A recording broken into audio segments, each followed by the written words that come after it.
La sonrisa del oficial francés se congeló en su rostro. En un instante, gritaba órdenes a su columna que avanzaba. Al siguiente, su pecho explotó en una nube de niebla carmesí. Cayó como una marioneta con los hilos cortados, muerto antes de tocar el barro español. Sus hombres apenas tuvieron tiempo de registrar lo sucedido antes de que el aire mismo pareciera desgarrarse. El sonido vino después, un estruendo atronador que resonó en las montañas, tan fuerte que hizo sangrar los oídos. A 200 metros de distancia, los soldados españoles bajaron sus armas humeantes y recargaron con la eficiencia de una experta. Los franceses nunca habían visto algo igual. No vivirían lo suficiente para comprender qué los mató. Esta es la historia de un arma tan devastadora, tan inesperadamente letal, que cambió el curso de la guerra europea y humilló al mayor ejército del continente. Los franceses lo llamaron imposible, los españoles lo llamaron justicia. La historia lo llamaría la pesadilla del fusil Baker, el mosquete español que ardió hasta que no quedó nada. España, 1808. La gran armée de Napoleón Bonaparte había conquistado la mayor parte de Europa. Habían aplastado a los prusianos, humillado a los austriacos y hecho sangrar a los rusos. Ahora marchaban hacia España, esperando otra victoria fácil. Los soldados franceses bromeaban mientras cruzaban los Pirineos. España era débil, decían. España estaba atrasada. España caería en semanas, quizás días. Tenían la fuerza, más de 200.000 de los mejores soldados del mundo. Tenían el genio táctico de Napoleón. Tenían artillería, caballería y una ininterrumpida serie de victorias a sus espaldas. Los españoles tenían algo más, algo que los generales franceses nunca anticiparon, nunca planearon, ni siquiera imaginaron posible. Y estaba a punto de destrozar su ejército. El teniente Henri Dubois escribió en su diario la mañana del 14 de marzo de 1808 que España olía a derrota y vino viejo. Tenía 23 años. Era veterano de Austerlitz y Jena, y nunca había perdido una batalla. Al atardecer de ese mismo día, le faltaría el brazo derecho y la mitad de su compañía estaría muerta. Pero esa mañana, marchando por un estrecho paso de montaña con su batallón, Henri se sintió invencible. Se suponía que la resistencia española era una broma, campesinos con aperos de labranza, unos pocos soldados regulares dispersos con equipo anticuado. El valle al que entraron era hermoso, a la vez que duro e implacable. Laderas rocosas se alzaban a ambos lados, cubiertas de matorrales y olivos dispersos. El lugar perfecto para una emboscada, pensó Henri brevemente, pero lo descartó. Las fuerzas españolas llevaban días en retirada. Este era solo otro tramo de carretera vacío entre su ejército y Madrid. Nunca vio a los soldados españoles, ninguno de ellos los vio. Estaban apostados 300 metros cuesta arriba, tras rocas y en trincheras poco profundas, completamente invisibles para la columna francesa que se encontraba abajo. Solo eran 60 soldados regulares españoles al mando del capitán Diego Álvarez, un hombre que había perdido a su hermano, su ciudad natal y su fe en la guerra convencional, todo en una misma semana. Lo que no había perdido era el conocimiento del arma que tenía en sus manos. El mosquete español no se suponía que fuera especial. En teoría, se parecía a todos los demás mosquetes de chispa de ánima lisa de Europa, longitud de cañón similar, calibre similar, mecanismo similar. Pero el papel no explica las pequeñas cosas, las obsesiones, los detalles que los armeros españoles habían estado perfeccionando durante 50 años, mientras el resto de Europa se reía de sus métodos retrógrados. El cañón era diferente, no drásticamente, solo 3 milímetros más grueso en los puntos de tensión clave, fabricado con mineral de hierro extraído del País Vasco con un contenido de carbono ligeramente superior, forjado a temperaturas 5 grados superiores a las habituales. Estas diferencias microscópicas significaban que el cañón podía contener más polvos, mucha más polvos, y la pólvora en sí era diferente, una mezcla desarrollada en la Armería Real de Toledo, molida más finamente, con un secado más prolongado y mezclada en proporciones que le proporcionaban una combustión más rápida y caliente. El resultado, un mosquete capaz de matar a distancias imposibles. Mientras que los mosquetes franceses tenían una precisión de hasta 70 metros en un buen día, los mosquetes Brown Bess británicos podían dar en el blanco a 90, el arma española podía atravesar el corazón de un hombre a 250 metros. En manos de un tirador experto, 300 no era imposible. Pero los franceses no lo sabían. No tenían información al respecto, ni informes, ni armas capturadas que hubieran sido analizadas adecuadamente. ¿Por qué lo harían? España era un lugar remoto de Europa. España no había ganado una batalla militar significativa en 50 años. España era un chiste. El capitán Álvarez levantó la mano. Sus hombres ya tenían sus objetivos seleccionados. Oficiales primero, siempre oficiales. Llevaban una hora observando la columna francesa acercarse, identificando a los hombres con mejores uniformes, a los que montaban a caballo, a los que los demás soldados buscaban para recibir órdenes. 60 mosquetes apuntaban hacia el valle. 60 hombres apenas respiraban. Álvarez bajó la mano. El valle estalló en ruido y humo. Henri Dubois vio al hombre a su lado, el sargento Poirier, padre de 3 hijos y quien preparaba el mejor café de campamento del batallón, caer repentinamente hacia atrás, con la mitad de la cara destrozada. Antes de que Henri pudiera procesarlo, el oficial a caballo que iba delante recibió un disparo en el pecho que le atravesó el cuerpo y mató también al caballo. Cayeron juntos, desplomándose. Los hombres empezaron a gritar. No eran gritos de guerra, sino gritos de confusión y terror. Los franceses habían luchado en docenas de batallas. Sabían cómo sonaba el fuego de los mosquetes, qué hacían, cómo funcionaban. Se veía el humo, se oía el estallido, y si no había suerte, alguien cercano caía. Era peligroso a corta distancia, casi inofensivo a más de 100 metros. Esto era algo completamente distinto. Otra descarga. Los españoles recargaban con una velocidad ensayada, y los franceses estaban apiñados en el estrecho valle. 15 segundos entre descargas era una velocidad rápida, casi imposible, pero los soldados regulares españoles practicaban constantemente la velocidad de recarga porque era necesario. Siempre estaban en inferioridad numérica. No podían permitirse desperdiciar disparos ni tiempo.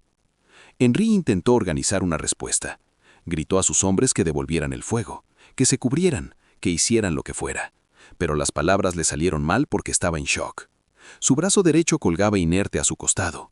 Ni siquiera había sentido el impacto de la bala, pero al mirar hacia abajo, su uniforme estaba empapado de rojo y algo blanco sobresalía de la herida.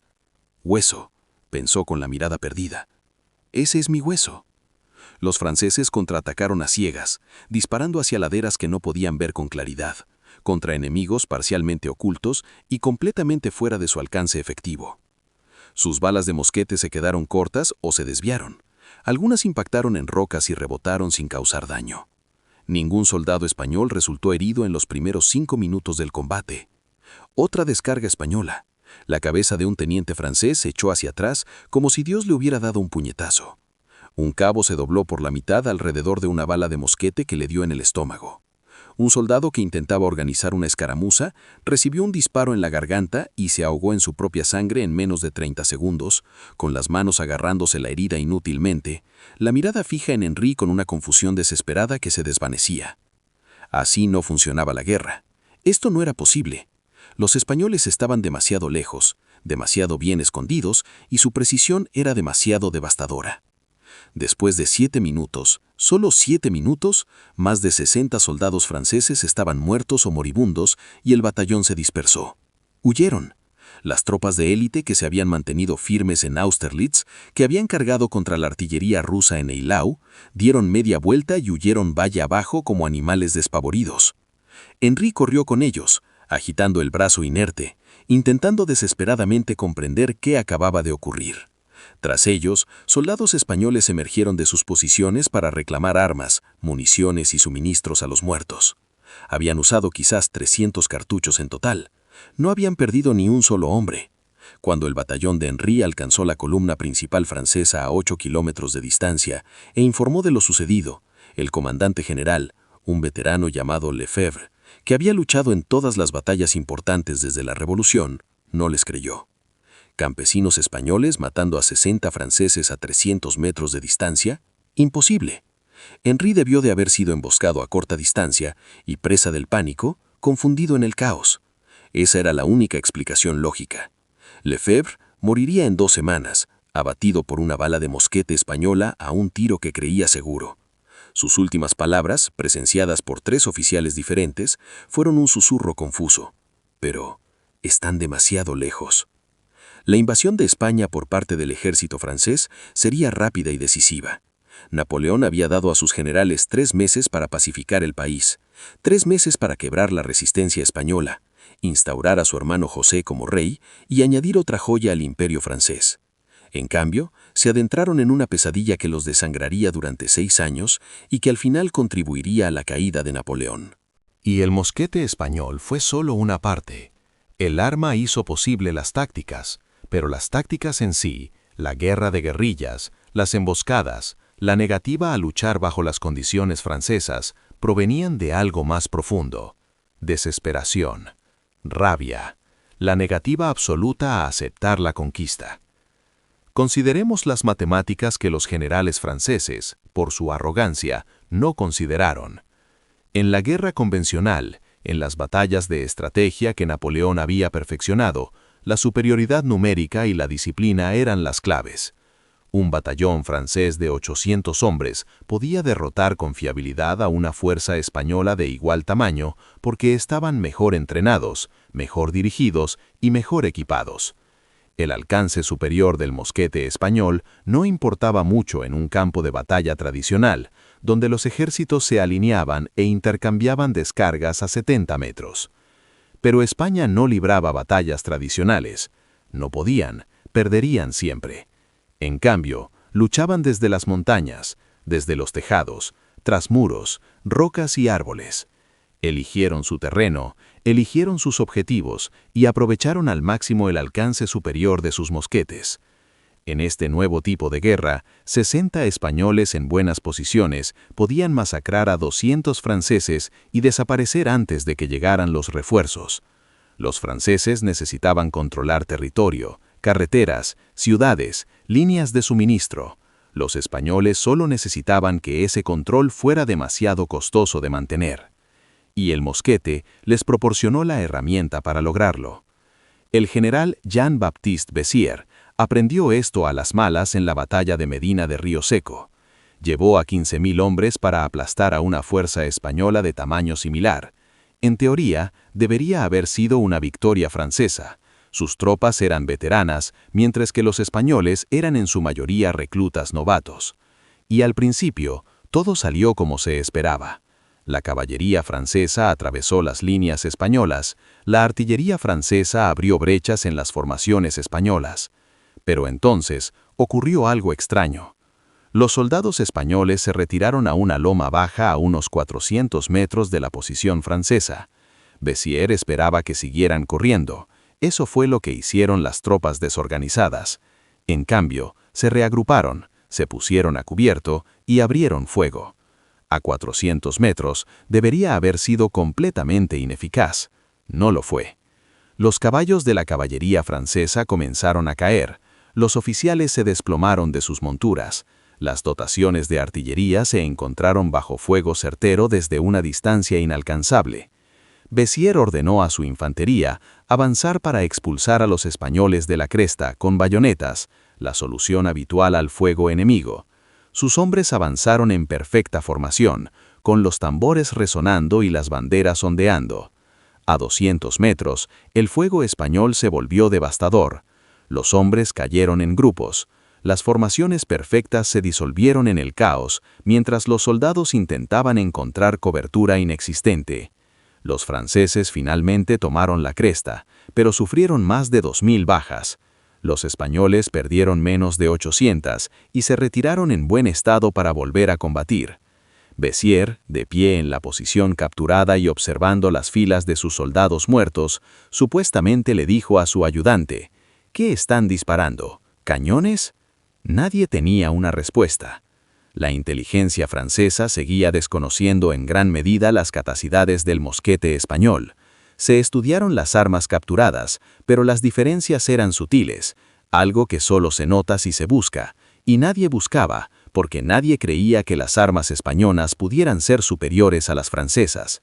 No fue hasta meses después que un armero francés finalmente realizó un análisis detallado y descubrió la verdad. Para entonces, miles de soldados franceses ya habían muerto sin entender por qué. El impacto psicológico fue quizá peor que las bajas físicas. Los soldados franceses empezaron a temer las emboscadas españolas con un miedo que nunca habían sentido al enfrentarse a los ejércitos ruso o austríaco. Al menos contra esos enemigos se entendían las reglas. Se sabía que si se podía acercarse a la bayoneta, la superioridad de la disciplina vencería. El fuego de los mosquetes españoles hacía imposible acercarse. Mataba a distancias donde no se podía contraatacar eficazmente, donde el entrenamiento y el coraje no valían nada, donde simplemente se moría en un terror confuso, sin siquiera ver con claridad al enemigo. La moral se desplomó. Las tasas de deserción se dispararon. Los soldados que marchaban con orgullo hacia España empezaron a escribir cartas a casa describiéndola como el infierno. Un soldado le escribió a su madre: «Prefiero librar 3 batallas como Austerlitz que pasar un mes más en estas montañas». En Austerlitz, al menos la muerte tenía sentido. El mariscal Ney, uno de los mejores generales de Napoleón, envió 40.000 hombres para pacificar las provincias del norte. Los españoles contaban con unos 8.000 soldados regulares y un número indeterminado de guerrilleros. Ney, quien se había ganado la reputación de ser el más valiente de los valientes, lo abordó como un problema militar directo. Barrería la región, obligaría a los españoles a una batalla decisiva, los aplastaría con superioridad numérica y táctica y avanzaría hacia el siguiente objetivo. 6 meses después, había perdido 12.000 hombres y no controlaba absolutamente nada más allá del terreno donde se asentaba físicamente su ejército. Los españoles no le darían la batalla decisiva, atacarían sus convoyes de suministros desde colinas inaccesibles para él, emboscarían a sus patrullas desde distancias inaccesibles para sus soldados, desaparecerían en las montañas cuando él desplegara todas sus fuerzas y luego reaparecerían tras él para atacar de nuevo sus líneas de suministro. Los informes de Ney a Napoleón se volvieron cada vez más frustrantes y luego desesperados. Describió la lucha contra un enemigo que se negaba a actuar como tal, que no se resistía a luchar como es debido, que utilizaba armas que, de alguna manera, mataban a distancias imposibles. Napoleón, al leer estos informes en París, asumió que su mariscal estaba justificando su incompetencia. Envió órdenes para mostrar más agresividad, para avanzar con mayor rapidez, para dejar de permitir que la chusma española dictara las condiciones del combate. Ney quemó la carta y siguió luchando una guerra que no podía ganar. El impacto del arma se extendió más allá de las batallas individuales.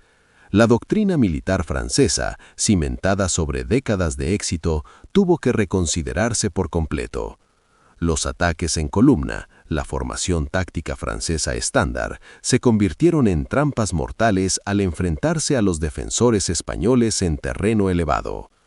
Las cargas de caballería se volvieron arriesgadas en el mejor de los casos, suicidas en el peor, cuando la infantería española podía derribar caballos a 200 metros.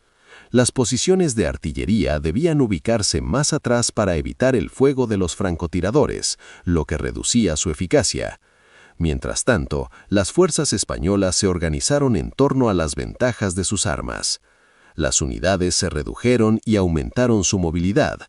Las tácticas priorizaban la elección de terrenos que maximizaran el alcance de tiro y proporcionaran buena cobertura.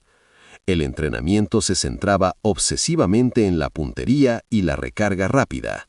El pensamiento militar europeo tradicional decía que la precisión del mosquete no importaba mucho, se disparaban ráfagas contra formaciones masivas y el gran volumen de fuego causaba el daño. El pensamiento español decía que cada disparo debía contar, ya que siempre se estaba en inferioridad numérica. Los resultados hablaron por sí solos. En la batalla de Bailén, en julio de 1808, las fuerzas españolas al mando del general Castaños obligaron a todo un cuerpo francés a rendirse, la primera vez que un ejército napoleónico era derrotado por completo en el campo de batalla. La batalla se caracterizó por la infantería española, que detuvo repetidamente los ataques franceses a distancias que los franceses consideraban seguras. La caballería francesa intentó aprovechar las brechas en las líneas españolas y se encontró con un fuego certero que vació las monturas antes de que pudieran acercarse. La artillería francesa, posicionada a distancias estándar, vio a sus tripulaciones siendo aniquiladas por tiradores españoles que no deberían haber podido acertar a nada a esa distancia. 20.000 soldados franceses se rindieron. Napoleón, al recibir la noticia en París, al principio se negó a creerla. Los ejércitos franceses no se rindieron ante los españoles. Era imposible. Era vergonzoso. Era una señal de que todo lo que creía saber sobre la guerra en España era erróneo. Empezó a prestar atención. Las fuerzas francesas comenzaron a adaptarse, lenta y dolorosamente, con mucha sangre desperdiciada. Aprendieron a ser más cautelosos, a respetar las posiciones de tiro españolas, a nunca dar por sentado que un campo de tiro era seguro solo porque sus mosquetes no podían alcanzarlo. Empezaron a usar más escaramuzadores y menos columnas densas. Se volvieron paranoicos con las alturas y se obsesionaron con asegurar las crestas antes de avanzar. Pero la adaptación tiene un precio. Las tácticas francesas, agresivas y seguras, que habían conquistado Europa, se volvieron cautelosas y defensivas en España. Los avances se ralentizaron, las operaciones se volvieron más cautelosas, y la cautela, en una guerra de guerrillas, significaba que se perdía. Cada día que el ejército francés dedicaba a la cautela, era un día más que la resistencia española podía reclutar, rearmar y planificar nuevos ataques. Los británicos, observando desde Portugal, tomaron nota con atención. Contaban con excelentes armas. El fusil Baker, asignado a fusileros especializados, podía igualar o incluso superar el alcance de los mosquetes españoles.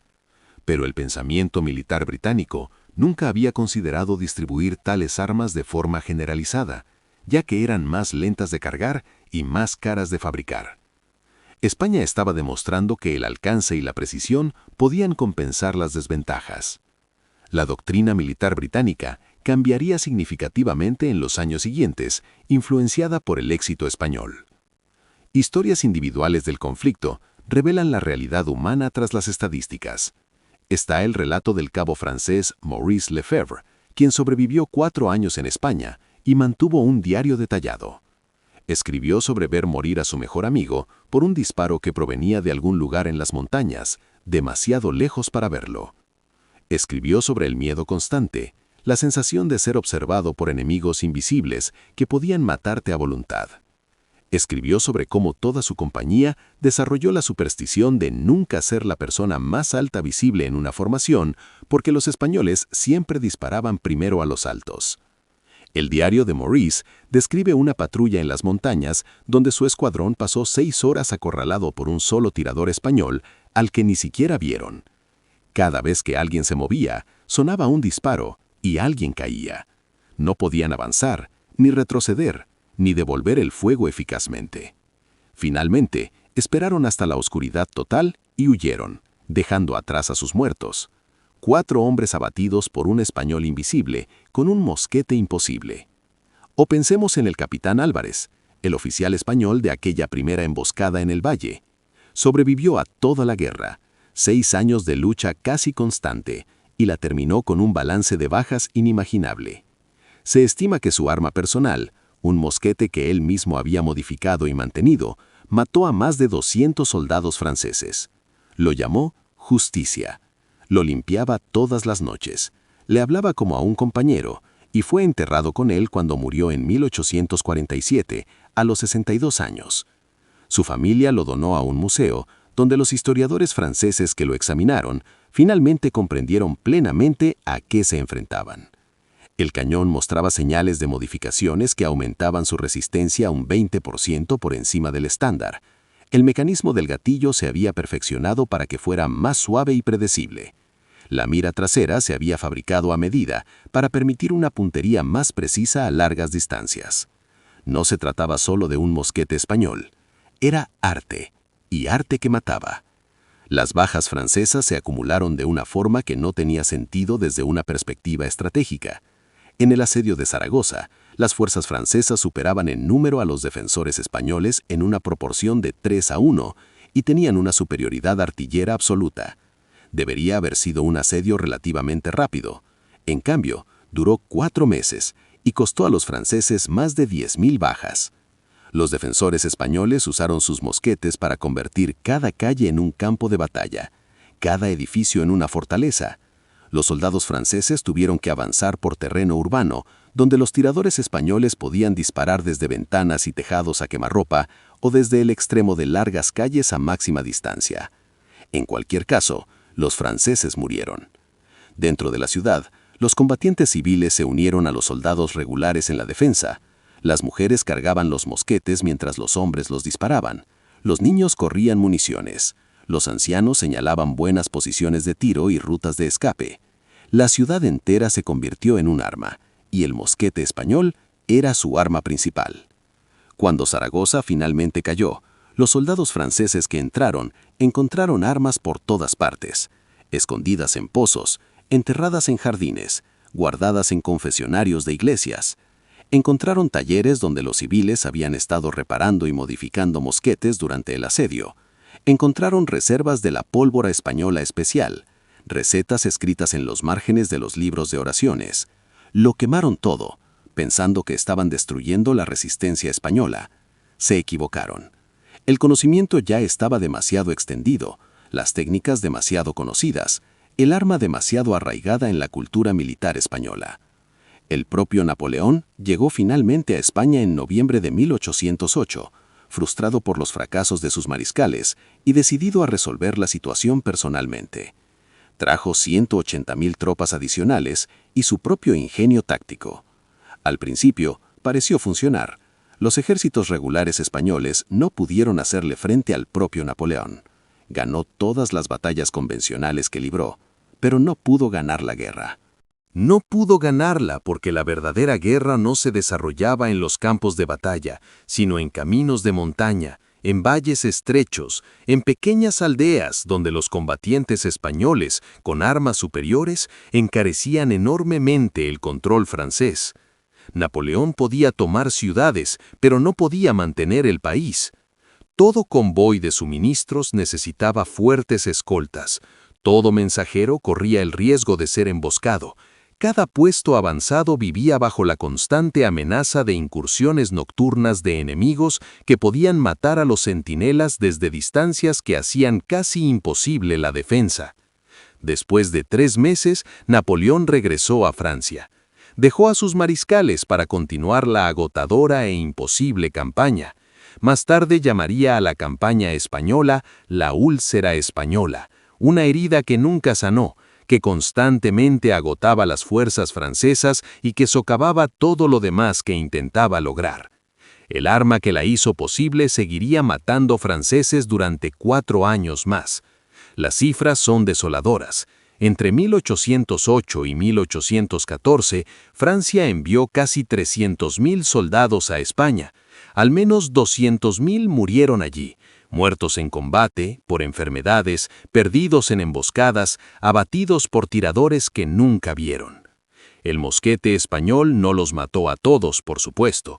Las enfermedades, el hambre y el combate convencional se cobraron su precio.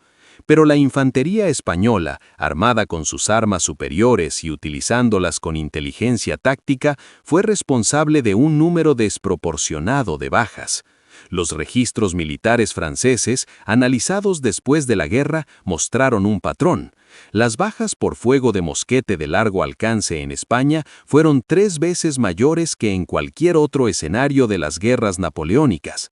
Los soldados que sobrevivieron a las heridas en España reportaron haber sido alcanzados a distancias que consideraban seguras con mucha más frecuencia que los soldados que lucharon en Alemania, Austria o Rusia. Las bajas de oficiales fueron particularmente altas porque las tácticas españolas se centraban específicamente en el liderazgo, y el mayor alcance permitió eliminar a los oficiales mientras aún organizaban sus tropas. Los registros psicológicos son aún más reveladores. Los soldados que lucharon en España y luego fueron transferidos a otros teatros de operaciones mostraron tasas más altas de lo que hoy llamaríamos TEPT. Se estremecían ante sonidos que no molestaban a otros veteranos, demostraban un miedo obsesivo a las alturas y a los espacios abiertos, insistían en una vigilancia constante incluso en zonas seguras. La campaña española había roto algo en ellos que otras guerras no habían tocado. Un oficial francés, escribiendo sus memorias décadas después, describió España como el lugar donde la guerra dejó de tener sentido. Había luchado en Jena, Austerlitz, Wagram y Leipzig. Se había enfrentado al invierno ruso, a la determinación alemana y a la disciplina austriaca. Nada de esto lo preparó para España, donde campesinos con armas de aspecto anticuado mataban a soldados entrenados a distancias imposibles, donde las reglas de la guerra parecían suspendidas, donde el coraje, la habilidad y el número no bastaban. Para 1812, la campaña española consumía recursos que Napoleón necesitaba desesperadamente en otros lugares. Se preparaba para invadir Rusia, la campaña que finalmente destruiría su imperio, pero no podía retirarse de España, porque retirarse significaba admitir la derrota. No podía ganar en España porque los españoles no lucharían en sus términos, así que se quedó, sangró y se debilitó, incluso mientras planeaba su mayor apuesta. Algunos historiadores argumentan que sin la campaña española, Napoleón podría haber conquistado Rusia. Habría contado con esos 200.000 soldados, frescos e intactos, en lugar de muertos en las montañas españolas. Habría contado con la atención plena de sus mariscales, no dividida entre múltiples teatros de operaciones imposibles. Habría tenido mejores líneas de abastecimiento, más recursos y una moral más fuerte. Es incierto si esto es cierto. Lo cierto es que un arma que la mayoría de los ejércitos europeos habían descartado por obsoleta y anticuada demostró ser devastadoramente efectiva cuando fue utilizada con inteligencia por defensores motivados. El mosquete español no logró la independencia de España por sí solo. El apoyo británico, la expansión francesa y la determinación española jugaron un papel crucial, pero posibilitó la resistencia. Hizo que las emboscadas fueran letales, convirtió cada paso de montaña en un cementerio potencial para los soldados franceses. En 1813, cuando el imperio de Napoleón comenzaba a derrumbarse, las fuerzas francesas finalmente se retiraron de la mayor parte de España. Los soldados que marcharon de regreso a través de los Pirineos eran diferentes de las tropas confiadas que entraron 6 años antes. Tenían la mirada hundida, estaban nerviosos y constantemente observaban las crestas en busca de amenazas. Muchos llevaban balas de mosquete españolas extraídas de sus cuerpos como sombríos recuerdos. Algunos portaban armas españolas capturadas, pues habían aprendido a respetar sus capacidades aunque las temieran. Los generales franceses que sobrevivieron a la campaña escribieron extensamente sobre sus experiencias, y sus informes finalmente permitieron a las autoridades militares francesas comprender a qué se enfrentaban. Los programas de investigación de armas comenzaron a estudiar el diseño del mosquete español. Los arsenales franceses comenzaron a experimentar con las técnicas que los armeros españoles habían perfeccionado: hierro de mayor calidad, pólvora de mejor calidad, las ligeras modificaciones que se sumaron para lograr mejoras drásticas en alcance y precisión. Pero era demasiado tarde para la Grande Armée, demasiado tarde para los 60 soldados que murieron en aquella primera emboscada en el valle, demasiado tarde para los miles que cayeron en las calles de Zaragoza, en caminos sin rumbo, en pasos de montaña cuyos nombres jamás supieron. Demasiado tarde para el teniente Henri Dubois, que sobrevivió a la pérdida de un brazo, pero nunca se recuperó de la conmoción de enfrentarse a un enemigo que mataba desde distancias imposibles.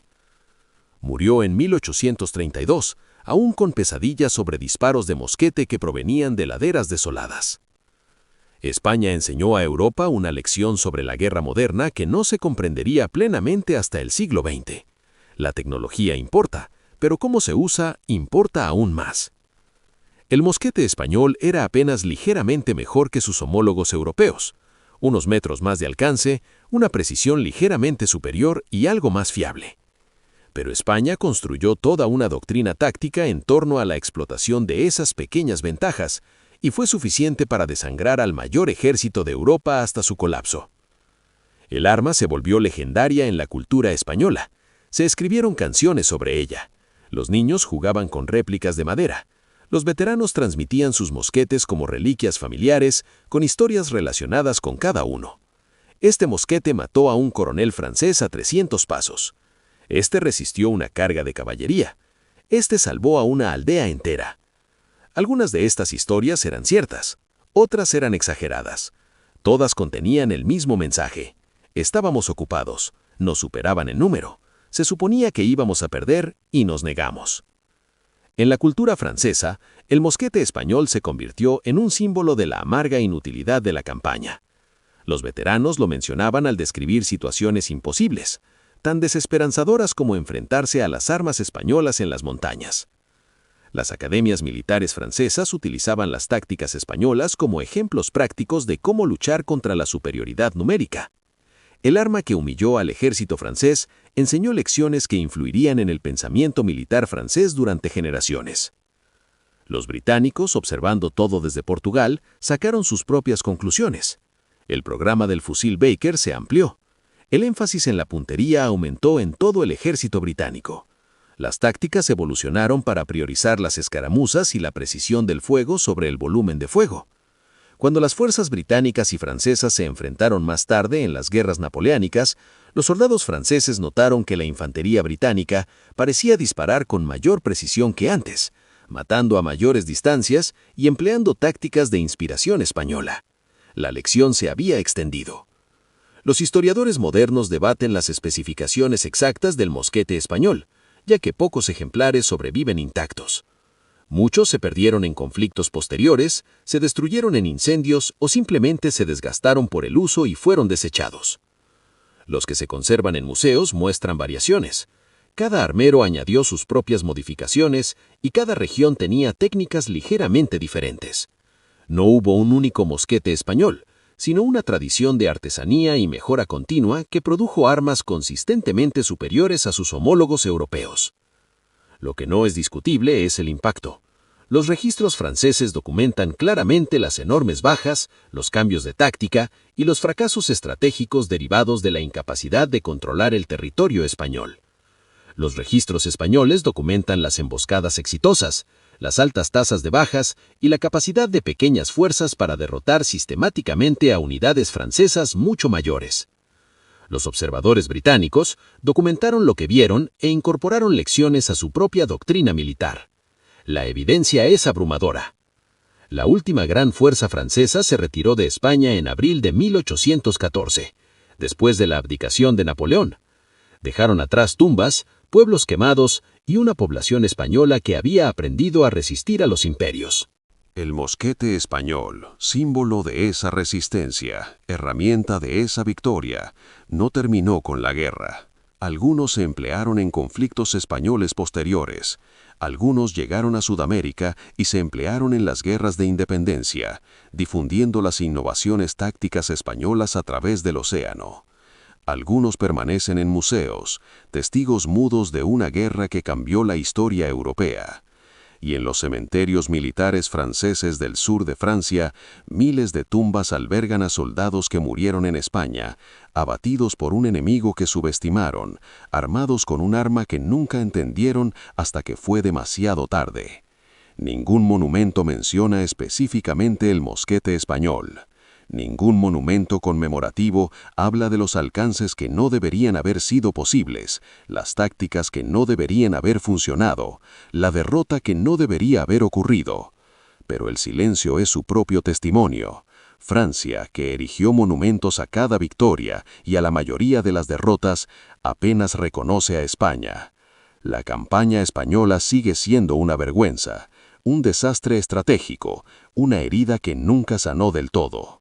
La Grande Armée entró en España como conquistadores y salió como supervivientes, aquellos que salieron. Los españoles llamaban a su arma hasta que ardió, hasta que el cañón estaba demasiado caliente para tocarlo por los disparos continuos, hasta que la culata se quemó por el fogonazo de la pólvora, hasta que los soldados franceses dejaron de venir, dejaron de morir, dejaron de intentar conquistar una nación que se negaba a ser conquistada. Los franceses nunca le pusieron nombre, simplemente aprendieron a temerle. Al final, el mosquete español mató a más soldados franceses que cualquier arma rusa, austríaca o prusiana. No lo hizo gracias a un diseño revolucionario ni a una tecnología imposible. Lo hizo gracias a la artesanía, la inteligencia táctica y la desesperación de un pueblo que luchaba por sobrevivir. A veces basta, a veces lo es todo. Los valles de España están tranquilos ahora. Las crestas donde una vez esperaron los soldados españoles son atracciones turísticas vacías. Los caminos por donde marcharon las columnas francesas son carreteras pavimentadas, pero en vitrinas de museos y colecciones privadas quedan algunos de esos mosquetes: madera, hierro e historia. Cada uno un recordatorio de que subestimar al enemigo es la forma más segura de derrotarlo, y que un arma es tan buena como la voluntad de quien la empuña. Los franceses aprendieron esa lección con sangre. España la enseñó con plomo y pólvora, un disparo imposible a la vez, hasta que el mayor ejército de Europa finalmente comprendió. Algunas derrotas son inevitables, algunos enemigos invencibles, y algunas armas lo cambian todo. Si aún estás viendo, acabas de presenciar una de las mayores humillaciones militares de la historia.